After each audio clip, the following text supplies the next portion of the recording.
tere, armsad priimad! Täna saadan oma tervitused teie poole teele mina. Kui ma hakkasin mõtlema, mida ma olen rääkinud eelnevatele lendudele, siis tuli mul meelde see, kuidas ma esimese aasta lõpetajatele rõhutasin, kuivõrd erilised nad on.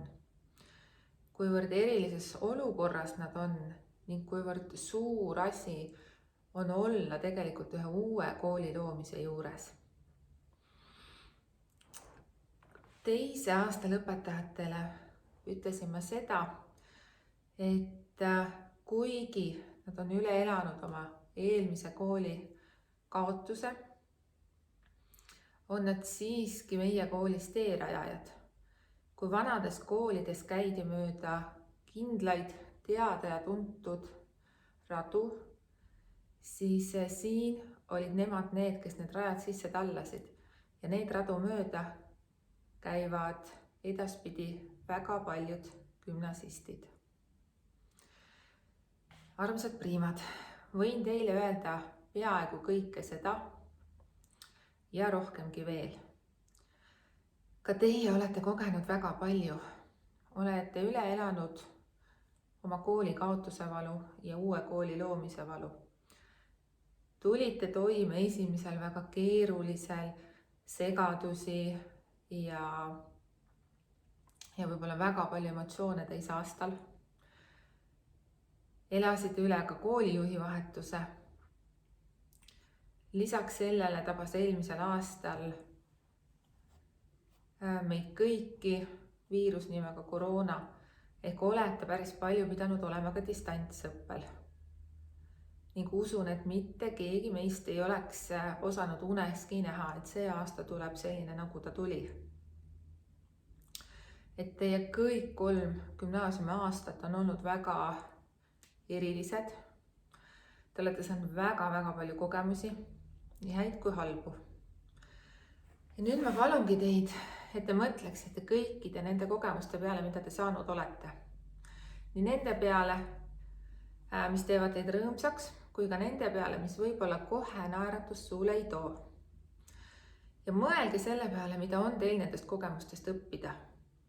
Sest mina olen täiesti kindel, et kõik need kogemused on aidanud teil kasvada just nendeks inimesteks, kes te olete. Mõelge sellele, mida selles olukorras oli sellist, mis teie jaoks oli kasulik, võib-olla ka sellele, mida oleks saanud teha teisiti ning millised olid teie võimalused selles olukorras. Ning ma soovin, et te lahkuksite ka koolist avatud meelega ning leiaksite alati võimalusi, mitte ei otsiks probleeme.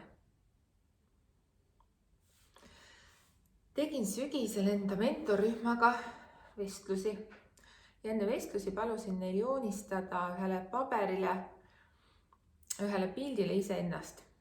Ja nii mitmedki joonistasid ennast ühe torni peale, kes torni jalamile, kes torni keskele ja kes torni tippu. Ometi kooli mõistes olid nad ju samas kohas, nad olid koolis käinud sama kaua. Ja usun, et ka teie olete praegu seal maal, et hakates gümnaasiumi lõpetama, tunneb mõni, et on torni tipus ning otsib binokliga seda õiget rada, mida mööda astuma hakata. Mõni võib-olla tunneb, et on alles jõudnud kuskile keskele. Et palju on käidud, palju on ronitud, kuid väga palju on veel minna. Ja mõni võib-olla tunneb, et on alles teisel astmel ja peamine õppimine algab. Ja olenemata sellest, kuhu te ennast sellel tornil positsioneerite, on kindel see, et sinna jõudmine on nõudnud teilt pingutust ja vaeva. Ja see, et sellel tornil edasi minna, nõuab sama palju pingutust ja võib-olla veel rohkem vaeva. Mida ma tahan sellega öelda, on see, et asjad ei tule väga lihtsalt kätte. Ärge kartke näha vaeva, ärge kartke teha neid samme. Kui te midagi väga tahate, siis tehke selle nimel tööd. Teil on nüüd jäänud mõned nädalad, et teha sellel tornil viimased sammud ja jõuda sellele kõrgusele, kuhu te soovite. Et teha ära koolieksamid ja lõpetada edukalt gümnaasium. Kasutage seda aega targalt ja andke endast maksimum. Mina soovin teile edu kõiges, mis te ette võtate. Kui te teete seda suure pühendumise ja innuga. Ning samuti soovin teile edu eksamitel. Pidage vastu, olge tublid ja loodame, et suvi tuleb ilus.